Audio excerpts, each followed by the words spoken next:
जनवरी 2005 में नासा की तरफ से एक अनोखा प्रोब स्पेस में लॉन्च किया जाता है। इसका मिशन ये पता लगाना था कि आखिर अर्थ पर पानी आया कहां से।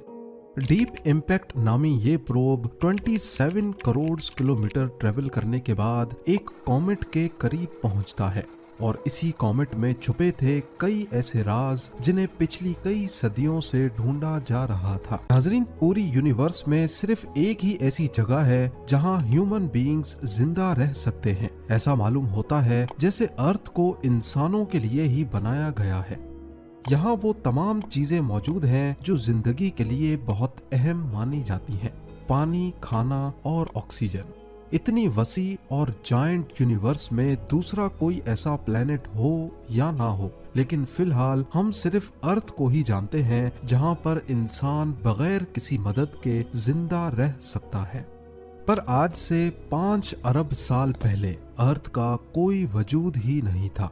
जिस जगह पर आज अर्थ और हमारा सोलर सिस्टम मौजूद है, ये मिल्की वे गैलेक्सी का किनारा है। जब हमारा प्लेनेट नहीं था तो इसकी जगह यहाँ पर एक बहुत बड़ा बादल हुआ करता था।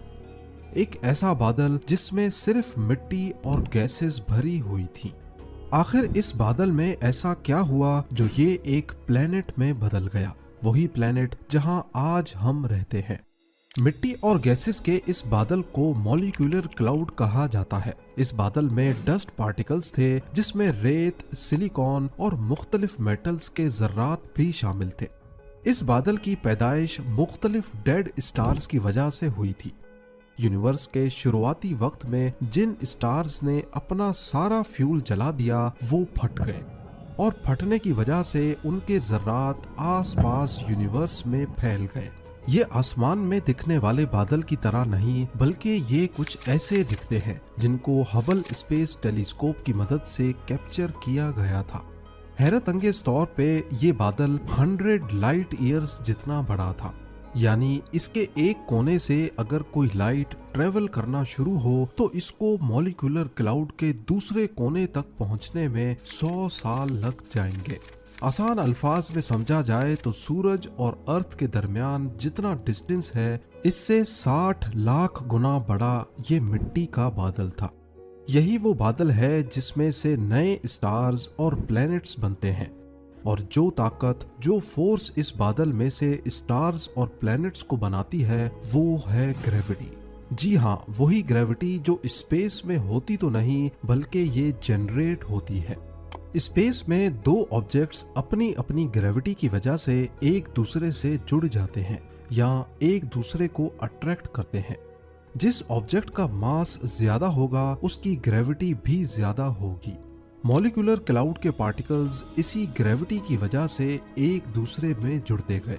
जो बड़े पार्टिकल्स थे उन्होंने छोटे पार्टिकल्स को अट्रैक्ट करना शुरू कर दिया। ये पार्टिकल्स बहुत तेजी से एक दूसरे में टकराने लगे और इसकी वजह से एनर्जी जनरेट हुई जिसने गोल घूमते हुए बादल के कोर को, उसके सेंटर को गर्म कर दिया। अगले करोड़ों सालों तक ये प्रोसेस ऐसे ही चलता रहा और मॉलिक्यूलर क्लाउड का कोर बड़ा भी होता गया, ज्यादा तेज भी घूमने लगा और ज्यादा गर्म भी हो गया। और एक वक्त के बाद ये बहुत बड़ा फायरबॉल हमारा सूरज बन गया। बचा हुआ मॉलिक्यूलर क्लाउड अब इसी सूरज के गिर्द घूमने लगा। इसमें मौजूद पार्टिकल्स और गैसेस से ही सोलर सिस्टम के प्लैनेट्स, जिंदगी और उन प्लैनेट्स के गिर्द घूमने वाले चांद बनेंगे।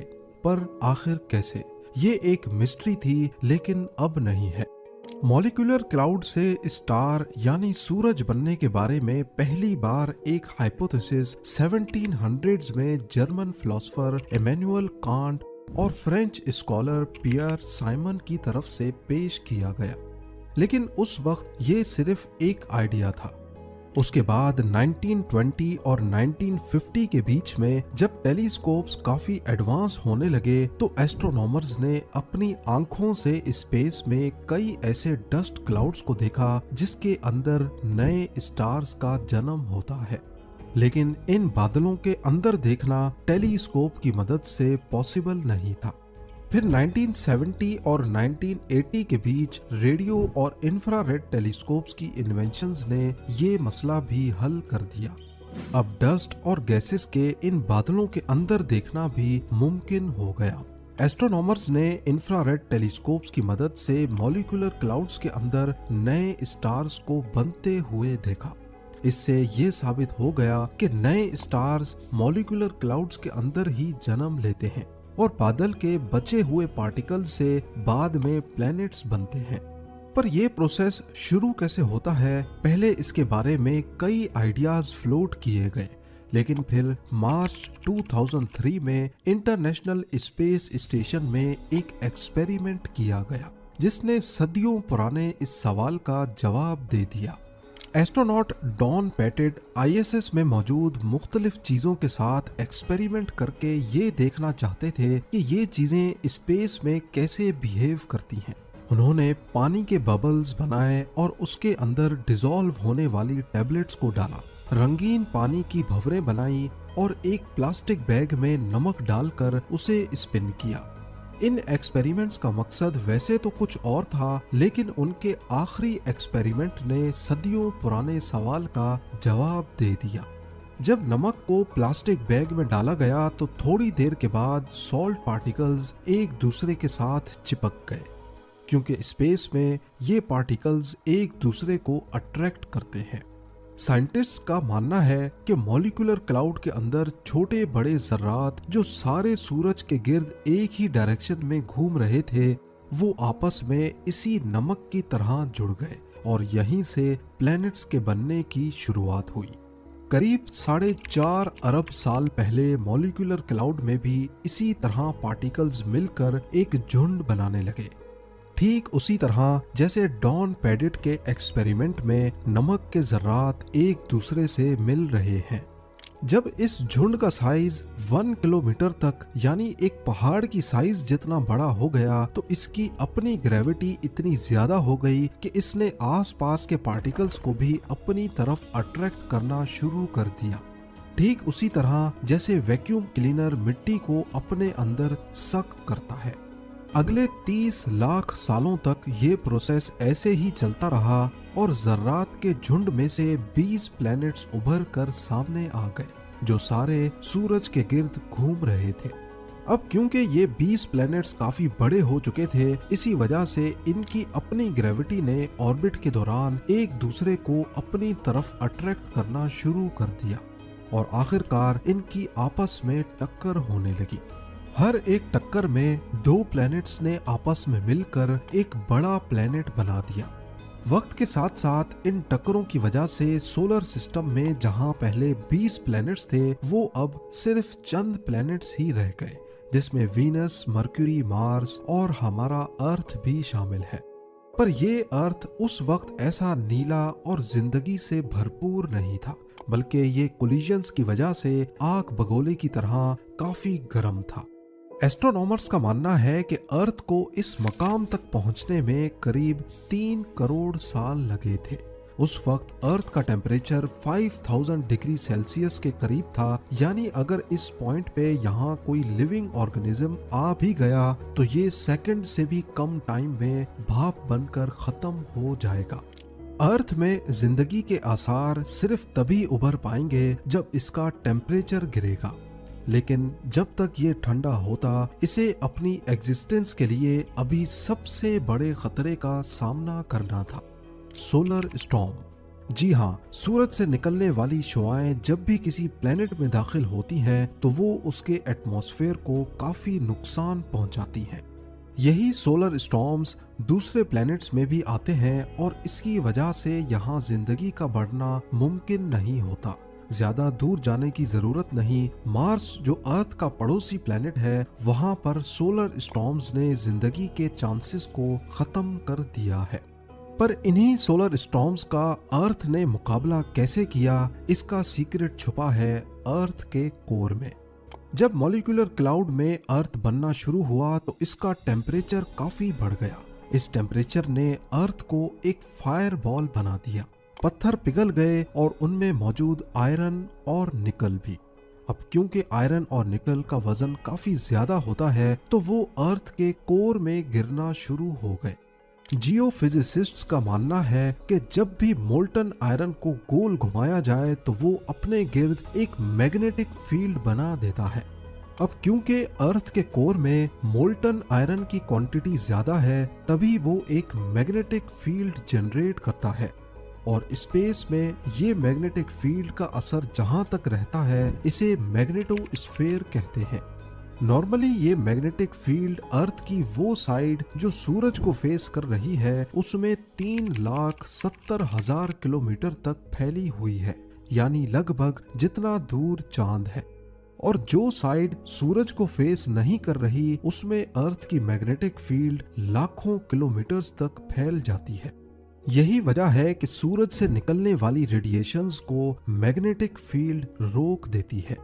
नॉर्थ और साउथ पोल पे ये मैग्नेटिक फील्ड कम है तो यहाँ पर ये रेडिएशन एटमॉस्फेयर में दाखिल होकर पार्टिकल्स के साथ मिलकर अरोरा इफेक्ट पैदा करती है, जिन्हें हम नॉर्दर्न और सदर्न लाइट्स भी कहते हैं। लेकिन ये रेडिएशंस इतनी कम है कि इसका कोई नुकसान नहीं होता।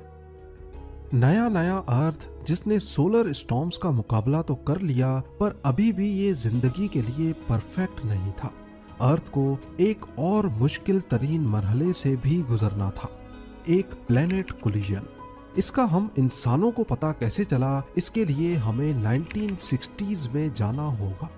अमेरिका ने कई अपोलो मिशंस प्लान किए और एस्ट्रोनॉट्स को रिसर्च के लिए चांद पर भेजा।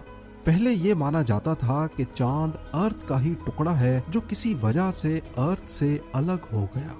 लेकिन जब एस्ट्रोनॉट्स चांद पर गए और वहां पत्थरों के कुछ सैंपल्स लेके आए तो देखने में ये पत्थर अर्थ पर पाए जाने वाले पत्थरों जैसे नहीं दिखते थे। ऐसा मालूम होता है कि इन पत्थरों को जलाया गया हो। मजीद इन्वेस्टिगेशन से मालूम पड़ा कि चांद और अर्थ के पत्थर में मौजूद ऑक्सीजन आइसोटोप्स एक जैसे हैं, जिससे ये साबित होता है कि चांद था तो पहले अर्थ का ही हिस्सा, लेकिन बहुत ज्यादा गर्माइश ने इसका ये हाल किया है। इतनी ज्यादा गर्माइश सिर्फ एक ही चीज पैदा कर सकती है और वो है किसी और प्लेनेट का टकराना। जब अर्थ आहिस्ता आहिस्ता ठंडा हो रहा था, उस वक्त एक दूसरा प्लेनेट अर्थ की तरफ बढ़ने लगा। ये प्लेनेट करीब मार्स की साइज जितना बड़ा था और इसको थिया का नाम दिया गया है। जब थिया अर्थ से टकराया तो बहुत सारी एनर्जी रिलीज हुई। अर्थ और थिया के जलते हुए टुकड़े आसमान में फैल गए और आखिरकार अर्थ को ऑर्बिट करने लगे। अर्थ को ऑर्बिट करते ये टुकड़े अगले हजारों सालों तक उसी तरीके से एक दूसरे से जुड़ते गए जैसे मॉलिक्यूलर क्लाउड में पार्टिकल्स जुड़े थे, और यूं जन्म हुआ चांद का। पहले चांद अर्थ के काफी करीब था। एक्सपर्ट्स का कहना है कि अभी जितना हमें चांद दिखता है, पहले ये 15 टाइम्स ज्यादा बड़ा था, लेकिन आहिस्ता आहिस्ता करीब 1.5 इंचेस पर ईयर के हिसाब से ये अर्थ से दूर हो रहा है। आपको यहाँ बताते चलें कि थिया का अर्थ के साथ हौलनाक टकराव और चांद का पैदा होना, ये वो दो इवेंट्स थे जिनकी वजह से आज हम इस दुनिया में मौजूद हैं। साइंटिस्ट्स का मानना है कि ये दो इवेंट्स अगर नहीं होते तो शायद अर्थ पर कभी जिंदगी आ ही नहीं पाती। पर आखिर कैसे? जब मार्स के साइज जितना प्लेनेट अर्थ से टकराया तो इसने अर्थ को एक साइड पे झुका दिया, इसको थोड़ा सा टिल्ट कर दिया। अर्थ जो पहले अपने एक्सिस पे ही रोटेट कर रहा था, अब ये 23.5 डिग्रीज के एंगल पे टिल्ट हो गया और इस टिल्ट ने अर्थ को दिए मुख्तलिफ किस्म के मौसम। जैसा कि आप जानते हैं कि जमीन की एक फुल रोटेशन एक दिन को जाहिर करती है और सूरज के गिर्द एक पूरा चक्कर एक साल को। अब क्योंकि अर्थ 23.5 डिग्रीज पे झुका हुआ है तो साल के वो महीने जब नॉर्दर्न हेमिस्फेयर सूरज से ज्यादा करीब होता है तब यहाँ गर्मियों का सीजन होता है और सर्दियों में यही हिस्सा सूरज से दूर हो जाता है। इस टिल्ट की वजह से अर्थ के सरफेस पर पूरा साल एक जैसी गर्माइश नहीं पड़ती और ना ही एक जैसी ठंड। इन बदलते मौसम की वजह से हमें मुख्तलिफ फ्रूट्स और सब्जियां खाने को मिलती हैं, साल भर मुख्तलिफ रंग देखे जा सकते हैं और मूनसून में बारिश के साइकिल की वजह से पीने का साफ पानी रिवर्स के जरिए मिलता है। इसके अलावा चांद के बनने की वजह से समंदरी लहरें भी बनती हैं। ये लहरें समंदरी मखलूक के लिए न्यूट्रिएंट्स फराहम करती हैं, क्योंकि अगर ये लहरें ना होती तो समंदर में न्यूट्रिएंट्स सिर्फ चंद स्पॉट्स पे ही रहते। लेकिन यहाँ पर सवाल ये पैदा होता है कि समंदर में लहरें तो तब बनेंगी जब अर्थ पर पानी होगा, जो जिंदगी के लिए सबसे अहम है। तो फिर आखिर अर्थ पर पानी आया ही कहाँ से? ये साइंटिफिक कम्युनिटी के लिए सबसे बड़ी मिस्ट्री रही है। जनवरी 2005 में नासा ने डीप इम्पैक्ट नामी एक प्रोब स्पेस में लॉन्च किया। इसको 27 करोड़ किलोमीटर दूर टेम्पल 1 नामी एक कॉमेट के पास भेजा गया। इस प्रोब के आगे 350 किलो का कॉपर इम्पैक्टर लगाया गया, जिसे टेम्पल 1 से जाकर टकराना था। 4 जुलाई 2005 को ये इम्पैक्टर 38,000 किलोमीटर पर आवर की स्पीड से टेम्पल 1 कॉमेट से जा टकराया और उसने एक बहुत बड़ा क्रेटर बना दिया। इस इम्पैक्ट को डीप इम्पैक्ट प्रोब पे लगे रेडियो टेलीस्कोप्स की मदद से कैप्चर किया गया और इस टेलीस्कोप ने जो कुछ दिखाया वो वाकई काफी हैरानकुन था। टक्कर की वजह से जो लाइट निकली उसको स्पेक्ट्रोस्कोपी की मदद से एनालाइज करने पर मालूम पड़ा कि टेम्पल 1 के अंदर बर्फ की फॉर्म में पानी भरा हुआ है। अब ये तो साबित हो गया कि सूरज से बहुत दूर एस्ट्रॉयड बेल्ट में मौजूद कॉमेट्स के अंदर पानी मौजूद है। लेकिन आखिर ये कॉमेट्स अपना ऑर्बिट छोड़कर अर्थ तक आए कैसे, और वो भी करोड़ों की तादाद में। एक्सपर्ट्स का मानना है कि ये काम हमारे सोलर सिस्टम में मौजूद सबसे बड़ा प्लेनेट ही कर सकता है, जुपिटर। जी हाँ, जुपिटर हमारे सोलर सिस्टम का सबसे बड़ा प्लेनेट है और जाहिर है इसकी ग्रेविटी भी अर्थ से कई गुना ज्यादा है। और इसकी खास बात यह है कि ये एस्ट्रॉयड बेल्ट के बिल्कुल करीब ऑर्बिट करता है। एस्ट्रोनॉमर्स का मानना है कि पास्ट में एस्ट्रॉयड बेल्ट में जितने भी बड़े साइज के कॉमेट्स और एस्ट्रॉयड्स मौजूद थे, उनके नॉर्मल ऑर्बिट को जुपिटर की ग्रेविटी ने एलिप्टिकल ऑर्बिट में कन्वर्ट कर दिया। नॉर्मल सर्कुलर ऑर्बिट वो होता है जब एस्ट्रॉयड सूरज के गिर्द परफेक्ट सर्कल में चक्कर लगा रहे हों, लेकिन जब जुपिटर की ग्रेविटी ने उनको अपनी तरफ अट्रैक्ट किया तो वो अपने सर्कुलर ऑर्बिट से निकलकर ओवल शेप के ऑर्बिट में चले गए, जिसे एलिप्टिकल ऑर्बिट कहते हैं। और इसी दौरान जब वो अर्थ के रास्ते में आए तो ग्रेविटी ने उनको अर्थ पर खींच लिया। जियोलॉजिस्ट का मानना है कि पानी अर्थ पर शुरुआत में नहीं था, बल्कि ये अर्थ के पैदा होने के 50 करोड़ साल बाद यहाँ आया है। पर यह हमें पता ही कैसे चला? जिरकॉन एक मिनरल है जो पत्थरों में पाया जाता है और इसके बनने के लिए पानी बहुत जरूरी है। और क्योंकि इसमें यूरेनियम के जर्रात भी होते हैं, इसी वजह से रेडियो एक्टिव डिके की मदद से इसकी एज का पता लगाया जा सकता है। अभी तक अर्थ पे मौजूद जितने भी जिरकॉन के सैंपल्स की एज निकाली गई है, उससे मालूम होता है कि वो 4 अरब साल पहले बने थे, यानी अर्थ पैदा होने के 50 करोड़ साल बाद। मॉलिक्यूलर क्लाउड से अर्थ की पैदाइश, मार्स जितने बड़े थिया का टकराना, अर्थ का टिल्ट होना और चांद की वजह से समंदर में लहरें पैदा होना, करोड़ों किलोमीटर दूर जुपिटर की वजह से अर्थ को पानी मिलना, जिंदगी के आसार बेहतर होते दिखाई देते हैं। यहाँ तक अर्थ का टेम्परेचर काफी हद तक गिर चुका था, करीब 100 डिग्री सेल्सियस तक। लेकिन जिंदगी के लिए सबसे अहम चीज अभी भी अर्थ में नहीं थी, ऑक्सीजन। तो अब आप मुझे कमेंट सेक्शन में बताएं कि अर्थ के एटमॉस्फेयर में ऑक्सीजन कैसे आया। आप लोगों के प्यार भरे कमेंट्स का बेहद शुक्रिया। मिलते हैं अगली शानदार वीडियो में।